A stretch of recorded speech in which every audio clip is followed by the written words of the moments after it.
Do we want to talk about what we have planned next? Yeah, Acorn, why don't you remind everyone about the plans? I don't know if we've talked about the plans in as much detail. Why don't we talk about the plans in detail and then kind of remind them? Okay, Greg, sure thing.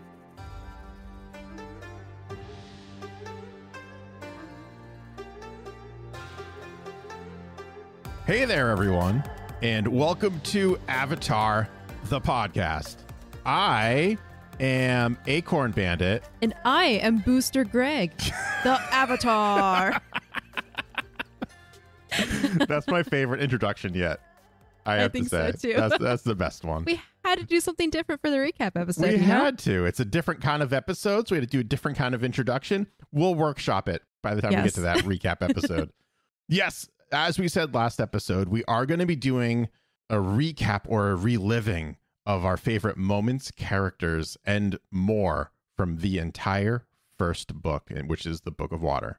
I am very excited to do this. I'm pumped. I am so pumped because I was thinking about this. This feels like the least amount of research so far, but in actuality, it is the most amount of research because every single episode that we have covered up until this episode is all homework, is all research, is all just everything to gear up to talk about the book as a whole, as a total. Are you saying this is our 9 weeks exam? Yes, this is before exactly we go on that. winter break. Yes, yeah, absolutely. That's a reference to the American education system for all of our, European listeners and people from other countries. And we say break, but really it's not going to be much of a break. We're going to be doing so much in the background. We are going to be editing some more and uploading some more Aang Mail videos. So we have special plans coming up in a future episode that will be ready for you to listen before we start book 2. Yes. And we will tell you more on that at the end of this episode. Really, this is less of like a student going on winter break and more like we're the teachers and we're going to be doing a lot of admin stuff and cleaning up our classroom and getting ready for the new semester. We really just have to make an effort to answer everyone too. Everyone keeps on writing into us and we love it and it's so good, but we are behind on thanking everyone. So you will be hearing from us if you've written into us for sure. Yes, 100%. We have not forgotten you. No. It keeps me up at night sometimes. All right. So before we dive into this episode, we have one final Appa pin to give away. One final button click. Was that kind of a pun? Wait, was it? Because you're clicking a button, but we're also kind of giving out buttons. A button could be another word for a pin. That's true. It's kind of a stretch. But you know what? I'm all about the stretches of the puns. Yeah, you are the pun master. So if you want to give me points for that, I'll accept them. I'll give you 1 point for that. We're not going to give more than one, but we'll give you the one. Fair. I won't even consult the judges for that one. Okay. It's on the house. It's on the house. All right. So our very last Appa pin giveaway winner. Yeah. There's so many people. I want everyone to win, but it's just not the way it works. I know. Honestly, I was looking at the list of all of these entries and I'm just like, I wish I could give everyone a pin. Yeah, but all we can do is give you more episodes. Well, they are all winners. There you go. In my heart. In our hearts. In our hearts. Yes. You're all winners. All right, let's do this thing. Yes. One more winner. And the winner is Jessica from Wisconsin. Hey, congratulations. Awesome. Congrats. And unfortunately, Jessica did not include the answer. No. Jessica did not include an answer to our question, who out of the cast of Avatar The Last Airbender would be the best cook and why? Jessica. Tragic. How could you? You were the chosen one, Jessica. You were supposed to bring balance to the Force. We're just going to assume that Jessica was in a hurry, was really, really excited about winning this Appa pin. Yes. And so she just had to get her entries in there. Yep, that sounds good. Or we can just say what her answer would be, which I think is very obvious. Let's do it. Everyone knows that my choice is Zhao, always and forevermore. Because of the baker. Because of the baker. Right? Yeah. Which, I'm sorry, I have to derail the conversation for just a moment. Yes. We had an incredible piece of fan art come in. Yes, we did. Which we cannot wait to cover in an Aang Mail episode. So thank you so much. Arthur, thank you so much for that piece of fan art. Aang art? No. We'll come up with a better name for it. Yeah. We will.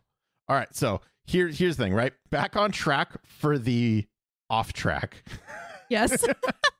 We're back on the track of our off track conversation. We'll get back to the main track at some point. Everyone knows that Zhao is my favorite baker, and now it's furthermore illustrated, pun intended, by our friend Arthur. Yes. But I think in actuality, Monk Gyatso would be the best baker out of all of them because he's already baked. He has a secret recipe for cakes. This is true. His fruit tarts. His fruit cakes. So that's a great point. So, I mean, actually here, Monk Gyatso is the best baker in the last generation. Okay. Zhao is the best baker in the current generation. I like it. I can have my cake and eat it too. Yes! Literally. Now, because Jessica did not provide an answer, do we want to take this opportunity to say who we think would be the best baker out of the cast of Avatar? Yes. Well, everyone knows me, but you. I've not even asked. I feel bad. I've not even asked who your choice for that would be. It's okay. I know you don't care about me or my thoughts. It's fine. That's not true, kind of. No, it's not true. No, it's okay. I didn't mean it. I think the best cook out of the cast of Avatar would be, of course, I have to think about this now. I got to go with Iroh too. Yeah, it makes sense. We've had that answer before, but it's just, with age comes wisdom, and that includes the culinary arts. He's passionate about tea. Yep. And that kind of dedication to perfection with tea, making the perfect cup of tea, I can see translating to other meals. And also, he's very much a proponent of taking a moment to breathe and be in the moment and experience life and enjoy yourself and rest because a man needs his rest. So I feel like a character like that would bring a lot of kind of Zen focus to cooking, which would result in some really good dishes. And of course, you know what I'm thinking about right now? That amazing documentary, Jiro Dreams of Sushi on Netflix. I've never seen it. I've never even heard of that. Oh, it's so good. But if it's a food documentary, I try not to watch those because it just gets me hungry. Well, see, the key here is to plan ahead. You watch your documentary and you watch it with some delicious food. But that's the problem is I never plan to watch a documentary. It just kind of happens. It's just kind of like, this looks interesting. So this is a documentary series. So the last documentary series that I watched about food was Ugly Delicious. And it was literally, I was watching this at 8 o'clock in the morning, 7 o'clock in the morning. So I was up like really early that day. Well, for me anyways. And they were talking about tacos. And I was like, man, I want tacos. But it's 7 o'clock in the morning and no one has tacos at 7 o'clock in the morning. That's why. Because I don't have any self-control. And then that has to make me have it.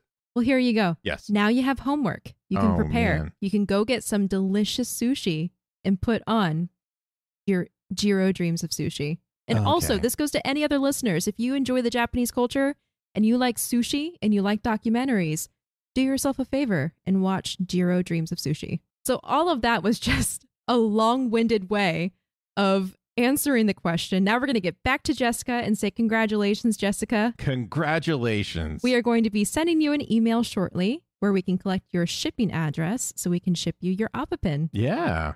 Now, let's get into the meat and potatoes. Now I'm just thinking about food the whole time. Thanks. I know. Food references for the rest of the episode. Food references for the rest of the episode. So we have a whole boatload of topics that we want to talk about, all centered around the Avatar universe and more specifically book 1. So we're going to start this off. I know Acorn wanted to talk about all the different bending styles. So let's start it off with that. Yeah. So we wanted to answer one of the most obvious questions related to Avatar, which is what bender would we be? So just to recap a little bit and talk about the different bending styles, we've seen all of the styles in book 1 in one form or another. We're going to continue to see them, see how they evolve, how they change. But to recap and go over just the basic fundamentals, water is based on Tai Chi, and Tai Chi is less about strength and more about alignment, body structure, breath, and visualization. The makers of the show thought the softness of the style applied to water. And in water bending, as in Tai Chi, softness of breath can be more powerful than hard aggression.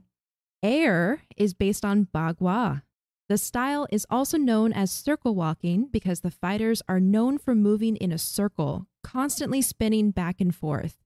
Since they're always moving, no one can get a solid hold on them, and in combat, the Bagua practitioner gets behind their opponent and puts their hand on the person's spine, which prevents them from being able to turn around to face them. We see this in one of the scenes between Aang and Zuko when Aang is captured. They fight in his room, and Aang starts circle walking around him and puts his hand on Zuko's spine so Zuko can't get around. And Zuko's flailing and shooting fire everywhere, but that's really what helps Aang get out of that situation. I feel like that was the second episode because they were on a ship and Iroh was sleeping. Iroh, like yes. Aang poked his head in and he was like, sorry, and just left and Iroh's just passed out. Yes, you're right. Yep. It was in the second episode. In circle walking, the feet are like the heavy treads of a truck. Anything that gets in between the legs get thrashed. And in airbending, as in Bagua, the constant circular movement creates tremendous energy and power.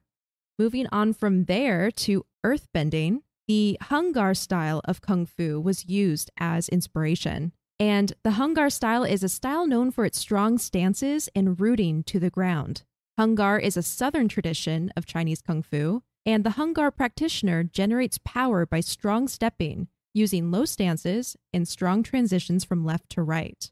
We definitely see this in the fight between Aang and Bumi in The King of Omashu. Lots of strong stances, lots of powerful steps and movements. Yeah, we even see it in the male system too, which is actually funny enough. Yes. Because that's like a very, very clear definition of like a rooted stance is how they just like are very, I want to say rigid in their movements. They're very purposeful and rigid, which was really cool.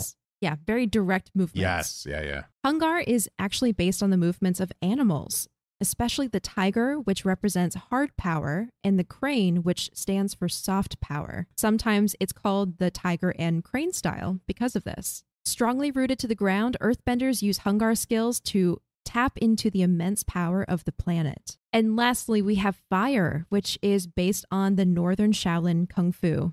The Northern Shaolin style is actually the preferred method of Avatar's martial arts expert, Sifu Kisu, where a lot of this information is derived from. There's some really great featurettes that you can find on the discs of Avatar or even online if you wanted to watch the visual version of this description for each style. But the Northern Shaolin Kung Fu style is a very strong and dynamic style that uses powerful hand and leg movements. The northern styles of Kung Fu generally emphasize long-range techniques, wide stances, quick advances and retreats, kicking and leaping techniques, whirling circular blocks, quickness, agility, and aggressive attacks. Many styles of martial arts can trace their origin back to the Northern Shaolin style. And just like fire, Northern Shaolin is beautiful to look at, but can also be very dangerous. All of that immediately makes me think back to the Agni Kai between Zuko and Zhao. Yeah. I can see that. Yeah.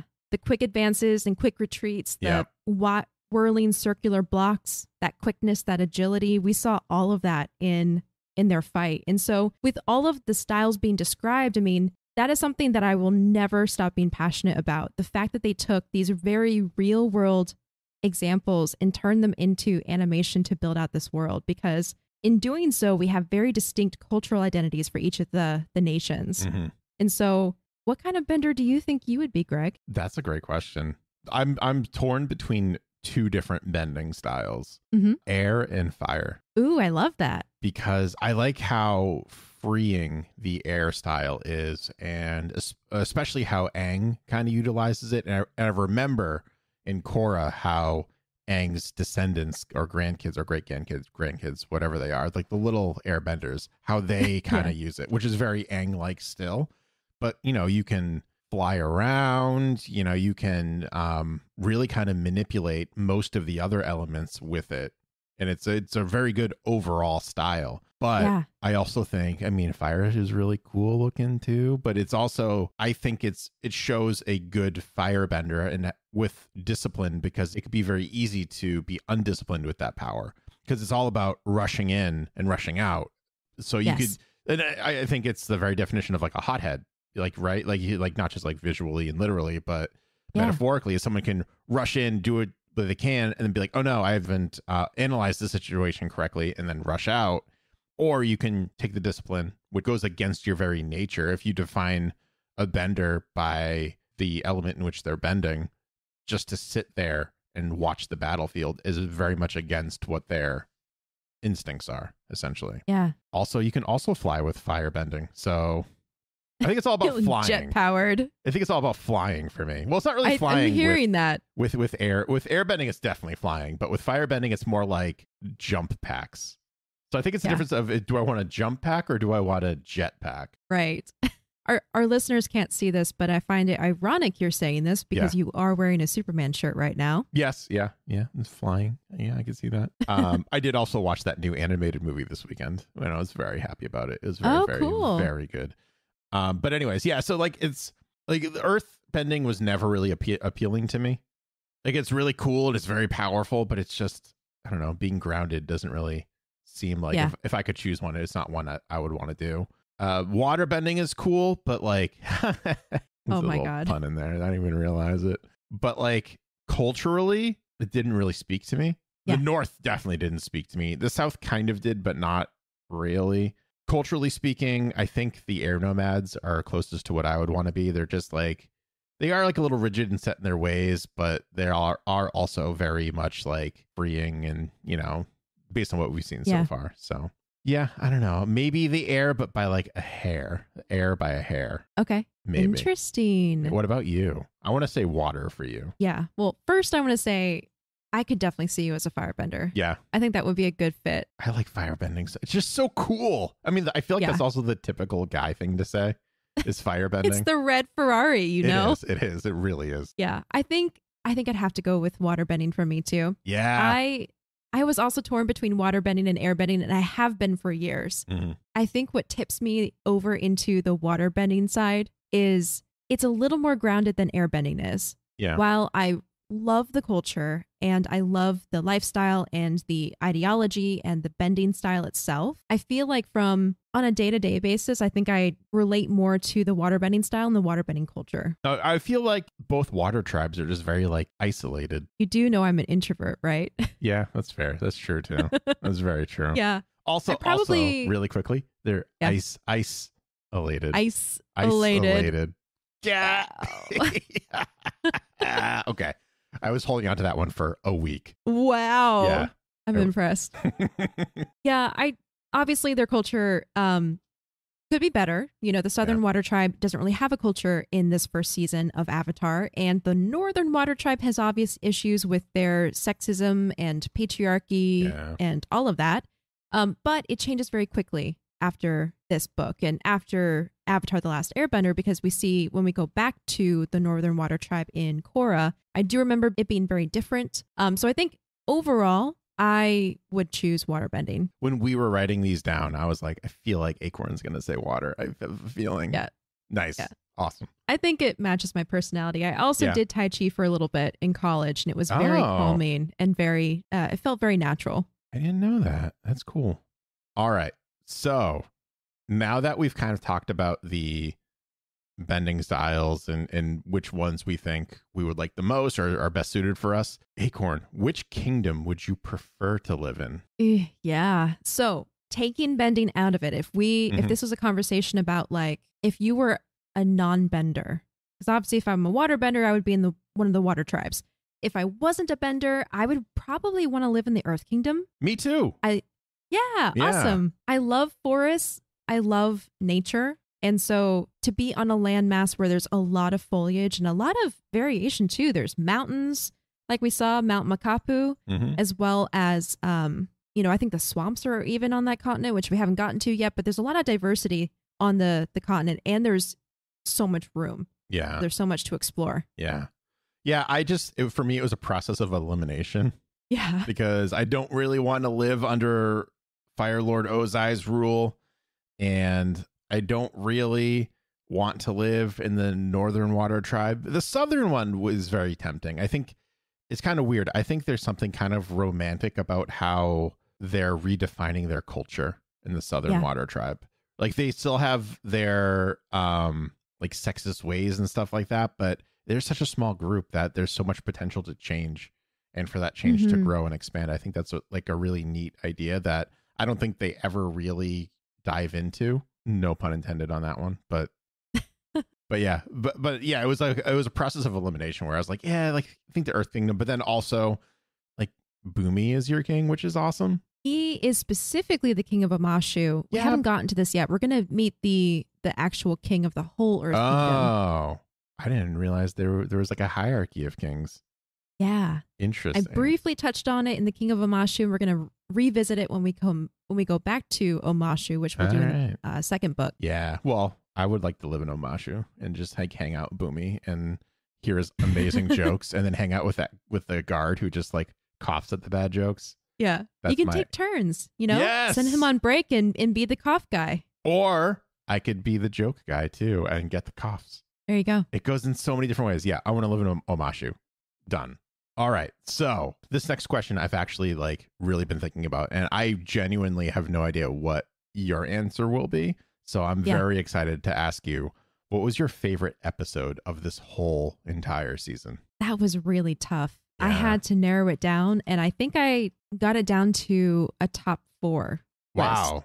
Okay. Because I couldn't really choose. Okay. So my number 4 would be the Waterbending Master. Mm-hmm.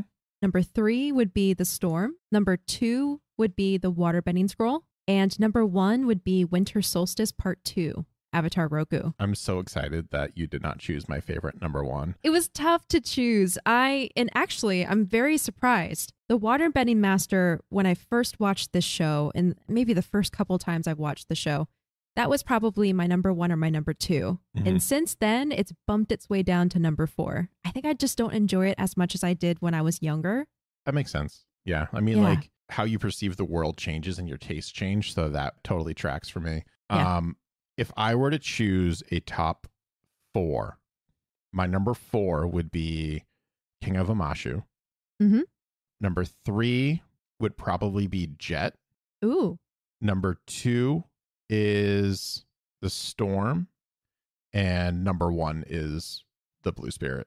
I thought you were going to pick the Blue Spirit. Blue Spirit is my favorite episode in this, hands down. And I think in one of the other episodes, I was like, oh, this is my favorite episode. No, in hindsight, like when I was watching it, I'm sure it was really up there. But in hindsight, as I'm thinking about everything as a whole, it's the Blue Spirit. It has the most themes that I really appreciate. It almost has that, like I talked about it during the episode, that Batman theme or that like vigilante theme, which I really like, especially when it's like good vigilanteism and not, or what I perceive to be it, which is like Batman and Green Arrow and like all these superhero ones, and not like the Punisher, which I don't really appreciate that much. But yeah, he was very like purposeful. It started the whole kind of, not started, it was the first major piece of armor that fell off of Zuko's persona of being the prince of the Fire Nation, right? And started being his own person. So much happened in it. It was so cool, and it was wonderfully animated.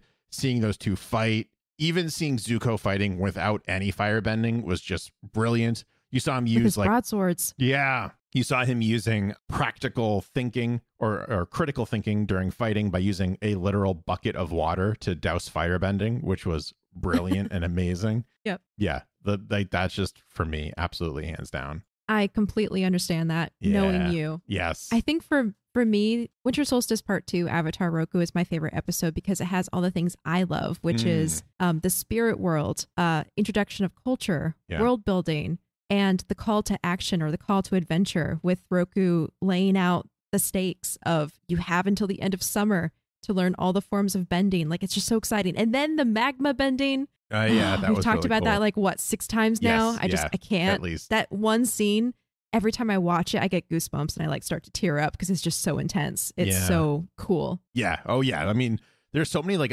every episode that we've covered, 99% of the episodes that we covered have these like brilliant moments, and just they keep on drawing you more and more in, not only to the mythos, but the different styles and the characters, and even the smaller ones that you never really think to acknowledge in the first go around really kind of pop up and really shine through.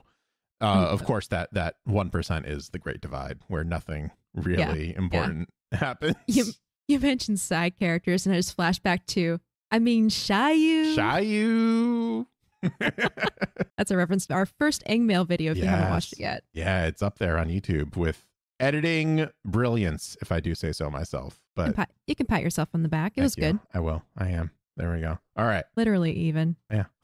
Nice. So I did it. All right. So moving right along, we have something that might be a little... I feel like we're going to ask this question and we're going to say what our answers are. People are going to be like, well, yeah, but I still want to just kind of get it out there, get it officially on the books, so to speak. Who is your favorite overall character in book one? Everyone knows what I'm going to say. Katara. You're going to say Katara? Okay. You're going to say Sokka, right? I mean, maybe, but I want to hear more about about Katara's evolution throughout this season and what it means. Yeah, let's talk about Katara. So Katara is my favorite character, especially in this season, because of her character arc. She starts off as a really passionate individual who wants to learn waterbending, who wants to realize an aspect of her culture that she feels very passionately about because it's part of her identity. She has a lot of faith in the Avatar saving the world, but not in the way that Yue does, which Yue almost sees Aang like a tool or someone who has a predefined job, like you are the Avatar, therefore you will save the world, versus Katara, which sees all of the elements of Aang. Katara sees all of Aang's sides. She sees him as being the Avatar, but then she also sees him as being a little boy who's lost from home. And so because of that understanding that she has for him as a person, she's able to help guide him along his journey. And in ways that we've talked about before that are pinnacle, like in the storm, if she didn't talk him down, if she didn't help guide him emotionally through his memories of leaving home, who knows where Aang would be? Probably not in the position that he was by the end of the episode. Yeah, that's true. I think I really appreciate even the small details of her character. Like we only see her practicing waterbending in the waterbending scroll and the waterbending master. Like specifically, you can sometimes see her practicing in the background, like in the Deserter when she's practicing on the bank and Sokka's fishing behind her. But what's implied is she is so driven and so passionate about learning waterbending that she's a self-starter. She just does it. She practices, she puts the time in, she has the passion, and it's that passion that ends up bringing about change to an entire culture in the Northern Water Tribe. I agree with all those points, but she's not my favorite character of book one. Oh yeah, obviously. Yeah. I mean, you already called it. My favorite character of book one is Sokka, but I'm going to throw this caveat out there now that you've already answered in length. Yeah. When we do this recap for book 2 and book 3, we are not allowed to choose our favorite character, that same character. Agreed. Yes. So Elimination style. So Sokka is my favorite character in book 1 because of the growth that he went through. Yep. He's not the perfect character when we first meet him, and I really like that. He is a little negative. He's sexist. He's full of himself. He's the man, quote unquote, of his tribe. So he's trying to act in a way that he thinks he should, which we see is actually a trait that came from the Northern Water Tribe, I would argue. Through his adventures with his sister and Aang, he's learned not only that view wrong, but he's actively gone through and corrected himself and has stopped that train of thinking, at least as far as we can see. It did kind of like dribble through in some other episodes, but I think that's part of the change is you can't just go through and be like, and this is happening to me. I'm trying actively not to say guys as like a way to address people. And I mess up and I still say it, but I'm trying to say it less and less. And that's just natural growth. You can't just be like, I'm to not say guys and that's it. And that's the end of that word for my vocabulary. No, because you go to old habits. So you have to break those. Sokka's able to do that. Also, Sokka is the brains of the operation. Yes. Which is really cool because they could have easily made him the comedic timing, the comedic effect guy who he's just there for the joke. And like, he's the Michelangelo, right? Like from Ninja Turtles. He shows up and he says like, where's my pizza, dude? And everyone laughs and moves on. But they actively chose not to do that, which was very interesting for 2005. Right. Because from the 90s up until the mid to late 2000s, that was the trope. You had your Eric Matthews, who's just like the idiot, but the charming idiot, and everyone really loves him, and that's kind of the way it goes. Sokka is smart, but he's just dumb in some regards. But he has a brilliant mind, and I really like that about him. I think it makes him feel more real because of that. It does. I really like that this show gives everyone except Zhao. Actually, no, even Zhao. Everyone has more than one side to them. Yeah. Even with Zhao, which I think we'll go into a little bit later. But specifically Sokka, he grows as a character. He overcomes his prejudices, not easily, but he does. And also gets to make out with the moon. It's awesome. What an epic tale for a boy from a small tribe. Yeah. I mean, like everyone's like, this is the story of Aang and how he becomes the Avatar. But like, think of the story of Sokka and how he goes from being a small town boy living in a lonely world, taking a midnight train going no, I'm just kidding. Like if you think about like The Legend of Zelda, Link is always this child that starts in this small village and works his way up, becomes this hero. That's what Sokka does. Yeah. Oh, I like that parallel. It's very epic. Yeah. And then he kisses the moon princess on the way. And he kisses the moon princesses on the way, and then gets to like also kisses a warrior, like a badass warrior that's akin to like Amazon warriors, whose name also means moon. Yeah. It's just, this dude just loves the moon. Yeah. Yeah. Oh my God. What? Waterbenders get their power from the moon.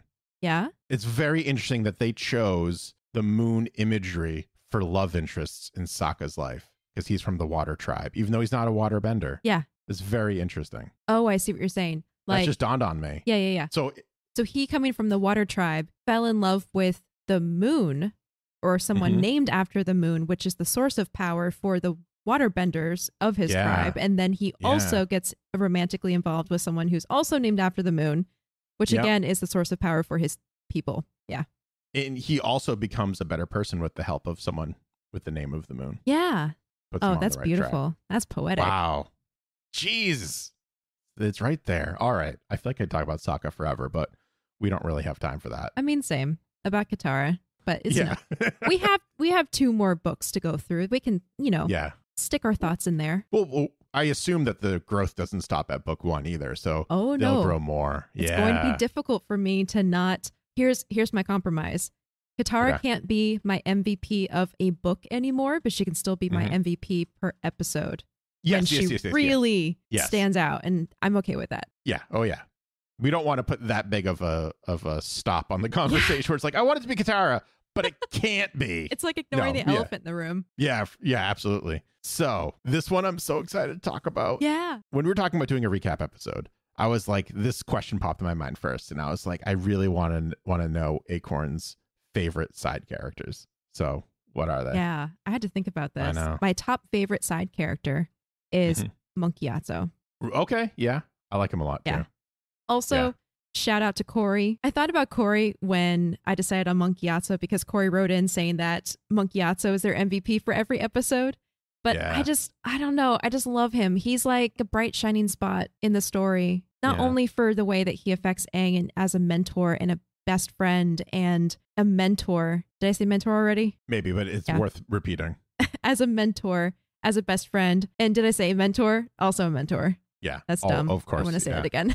Yeah, for sure. He taught Aang a lot of really important lessons, and gosh, was also an incredibly powerful bender, as we also saw. Yeah, and there's that theory that keeps on being brought up to us about how Monkey Yatso took down the invaders from the Fire Nation at the Southern Air Temple, which is amazing. And I think we talked about it on an earlier episode through Aangmail, but I want to just reiterate it just in case I'm A, misremembering, or B, if anyone else forgot this. Yeah. I know Ari was the first to submit this. The theory is that Monkey Yatso just like a vacuum took all of the air out of the room that he was in, which immediately killed his attackers as well as himself. Yeah.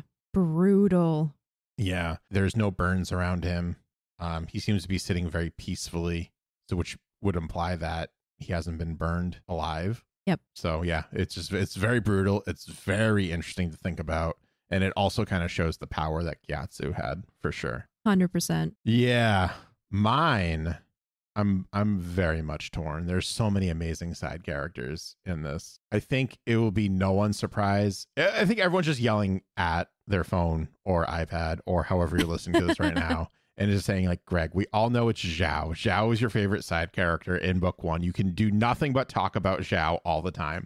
And that is very, very true.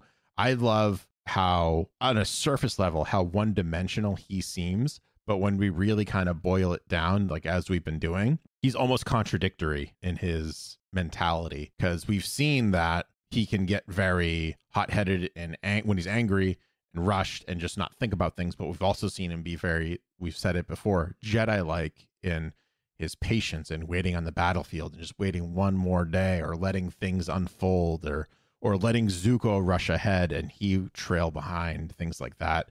That's not one-dimensional. He's a very complex character. He just seems one-dimensional because he's very super villain-like. He's very much just like almost that stereotypical Lex Luthor or mega maniacal, like he's going to do it, he's going to kill everyone, it's just the way he is. But no, he's very strategic, and that's also very evident with how he climbs the rankings so much. And also, his lines are just always brilliant. Yes, they are. I love him so much. I think what was really tripping me up is I have very strong feelings about Boomy as well. Like I love. Oh, that's right. You love Boomy. Boomy. Yeah. He's just so sweet. He's crazy. He's really what kind of set up the team for success at a very early chapter in their adventure. Yeah. If I had to add another side character as my favorite, it would be Suki. Yeah, she's awesome too. Yeah. She made a big impact for only being in one episode. Yeah. Oh, for sure. Yeah. She completely helped Sokka begin to realize what he needs to change about himself. Yeah. Which was amazing. So here's the next topic is very interesting. We talk about our MVP every episode, and sometimes I make jokes, but they're really serious, but they're kind of jokes. And I still stand by them. And all the time, Acorn gives honest and amazing insight and opinions backed by facts. We did not realize that Rob Logan, the head of the Geek Generation Network, was actually keeping a document, a spreadsheet about the MVPs of the episodes. So what we thought would be really cool is if we told you from empirical data, I think that's the right term. Yes, it is. That sounds like a right term from high school. Empirical data of who our top ranked characters are for the whole season based on our opinions. Yep. Now, we won't go through all of them because there are some that only get one mention or a half a mention. Yeah, there's basically a top 4. There's a top 4. Do you want to tell them the top 4 or do you want me to? I do. I'm going to do it. Okay. All right. Number 4 was Katara. Yay. With 3 MVP votes. Nice. All right. And then number 3 was Zuko with 4 MVP votes. Number 2. Sokka with 6 MVP votes. And now, your number 1 MVP from Book 1. Iroh. Hey, it's Iroh. Iroh got a whopping 7.5 MVP votes from us. That's not surprising. That's not surprising. Why am I acting shocked? I am not surprised. Yeah, when I looked at all of the data here, I was like, yeah, that sounds about right for our show. Yep. Iroh, Sokka, Zuko, and Katara. Yep. Mm-hmm. What I found interesting was Aang only got 1.5 from us. I don't think that's surprising for us, though. I think for people that are fans of Avatar, they're probably like, how can Aang not be even in your top 4? Yeah. I think everyone who's listened knows that while we appreciate Aang, as of right now, he doesn't do anything spectacular on the same front that a lot of these other characters do. And by that, I don't mean like crazy airbending or going into the Avatar state or learning different elements for bending. I think it's all character development. And he's done some in this season for sure, but none of it has been on that same level as at least 3 of the 4. And we will always just choose Iroh because he is solely responsible for Zuko breaking out of his brainwash state, so to speak, of trying to reclaim his honor and at least start to rebel against the system that his father runs. Yes. Rage Against the Machine. So, yeah. Some honorable mentions who all tied at 2 MVP votes were Suki, Shayu, Appa, and Bato. I think it's funny that Appa gets more MVP points than Aang. I know. That made me laugh too. Oh man. Oh boy. That's great. That's amazing. Only here. And Bato gets more. A character that shows up in one episode. Yeah. It's funny. Well, if it makes anyone feel any better, Aang got 1.5 votes from us, but then also Avatar Roku did as well. So he's in good company.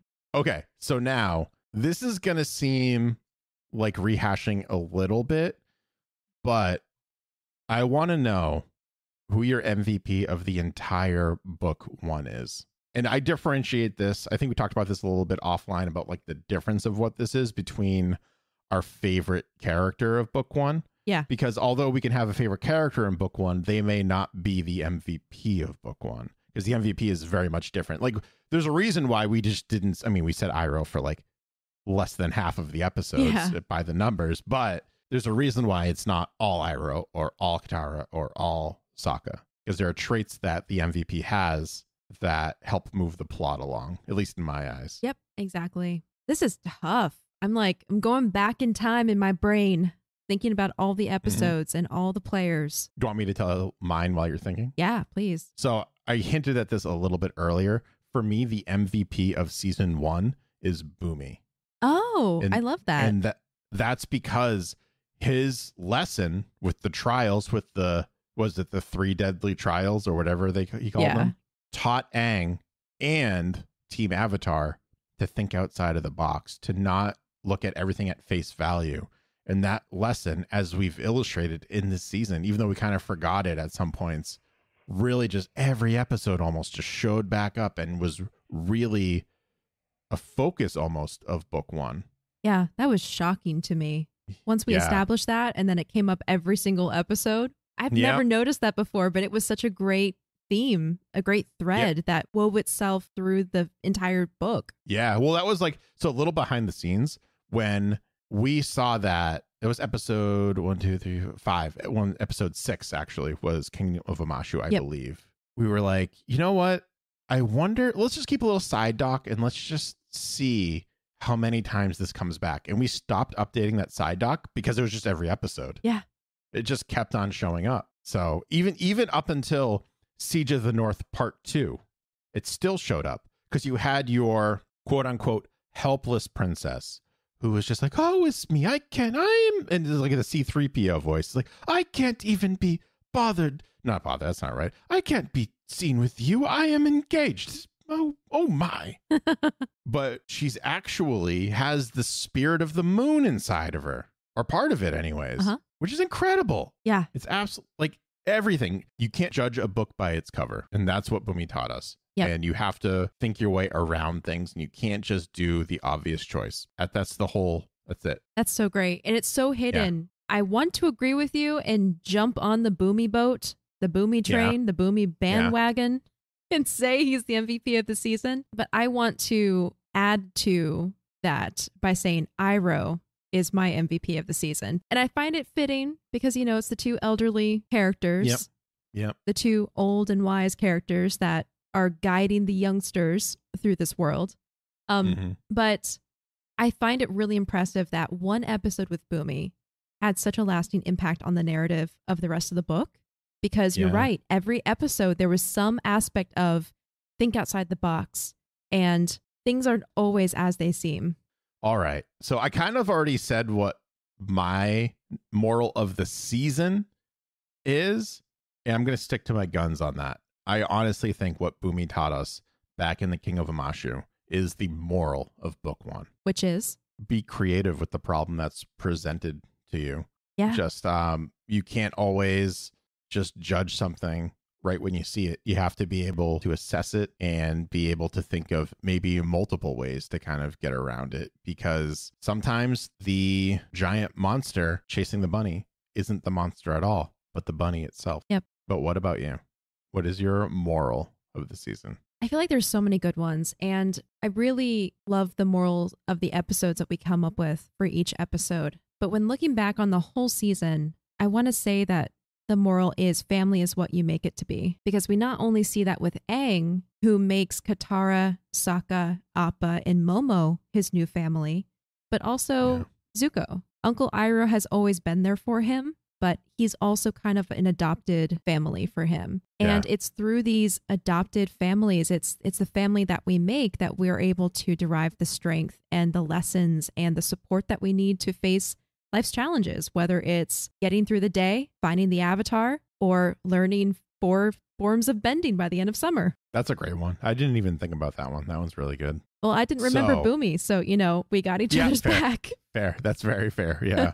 It's just so crazy how these like themes were presented in 20-minute episodes, 20 to 24-minute episodes. Yeah. And just really like hammered it home, where a lot of more modern, not even animated series, just like super serious HBO series can't quite grasp that, can't quite bring that home. It's so concentrated. Yeah. I didn't realize how much until I was picking it apart scene by scene and writing synopses for these episodes that I really realized there's so much intention placed in each episode, and the decisions, the way that they present information, the way that they build character.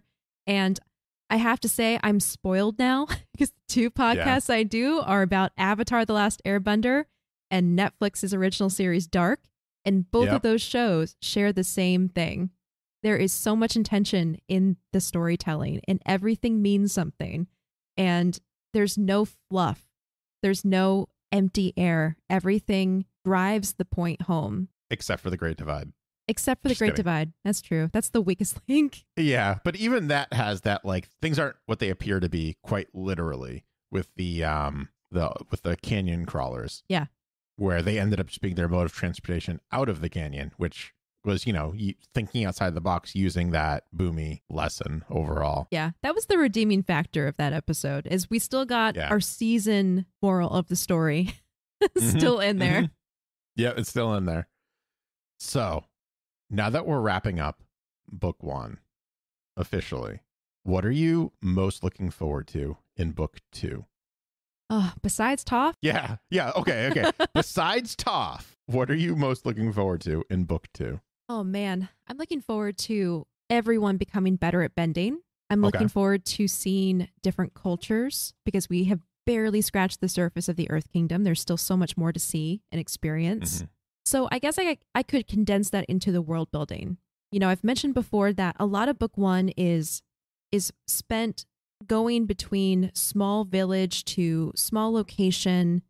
We really haven't seen much that's big, except for the Northern Water Tribe. Like, that's the first time we get to a point in the world where it's like, wow, there's actually big settlements. There's big groups of people who have this really defined culture, and it starts giving you a taste of that. And I think that just extends into book 2, and we see that open up even more like a flower. So I'm looking forward to that. I'm looking forward to the Secret Tunnel song specifically. Oh my God. Even though I can just YouTube it right now. It's been stuck in my head for about 2 months. And I'm very excited to watch the full episode of that.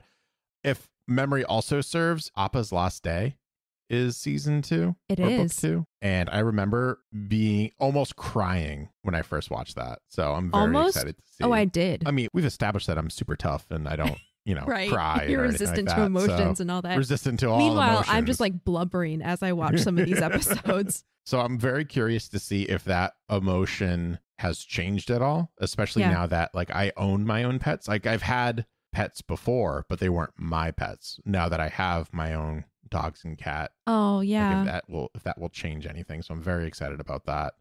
I'm very excited to cry.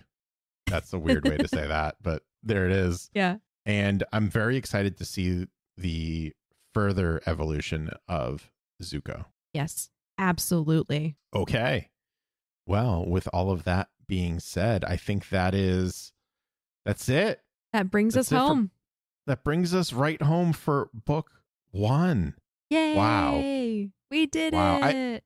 I know we already uploaded and finished that episode, but like this feels like the actual finality. Yeah, of it does. Book 1. You're right. Doing part 1 and part 2 of the Siege of the North didn't feel like an ending, but this does. Yeah. Anyway, what we have planned next, now that we have completed book 1, we are going to spend our next episode talking about The Last Airbender, M. Night Shyamalan's unfortunate movie. That's a nice way to put it. I don't know about you, Greg, but I'm actually looking forward to watching a terrible movie and picking apart all of its qualities now that we've deep dived into the whole first season, which is what the movie covers.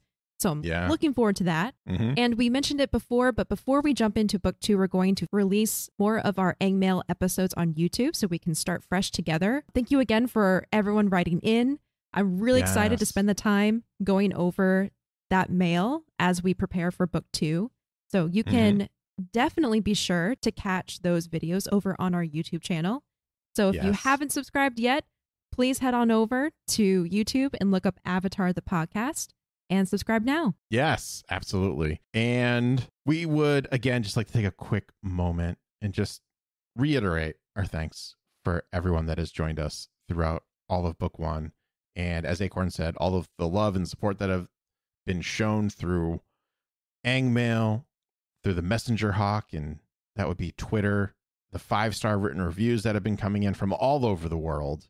And a bunch of you have already done this already, but as a friendly reminder, even during our short little break, you can always join me live over at twitch.tv/boostergreg every Monday and Friday evenings at 8 p.m. Eastern Standard Time. It's been a great time. We can talk about Avatar, we can talk about comics, we can talk about the game that we're playing, or we can just talk about talking about things. Talking about things. Again, the exception to that is if there is ever an indie showcase that either myself or Acorn Bandit will be taking part in. Yes. And we'll be over at twitch.tv/The Geek Generation as a proud part of not only the Geek Generation Podcast Network, but the Geek Generation stream team. Yes. I have an indie showcase on the calendar. I'm going to be playing a really fun and whimsical, beautiful management game. Yes. I have one on the calendar as well. I am going to be, actually, I can say this because if you're listening to this episode when it comes out, then I think you can catch it if I'm doing my math right. I will be playing the remaster of Kingdoms of Amalur. So I'm very excited to try that out because I never got to play it in its entirety when it first came out. So this will be a lot of fun to really dive into. Nice. Exciting. Yeah. And as a reminder, that is at twitch.tv/The Geek Generation.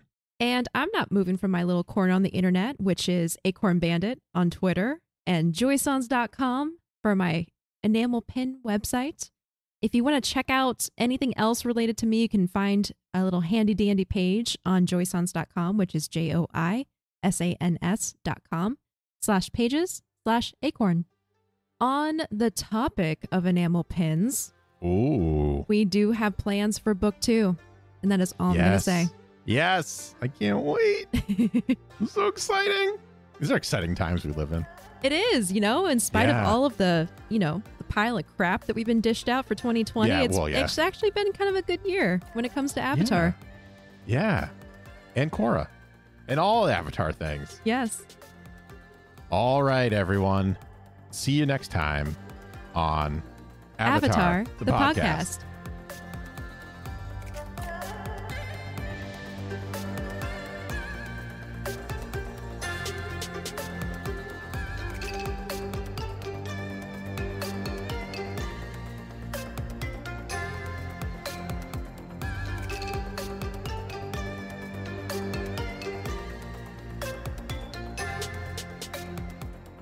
Avatar, the podcast, is a proud part of the Geek Generation Network. Remember to check out all of our podcasts at thegeekgeneration.com.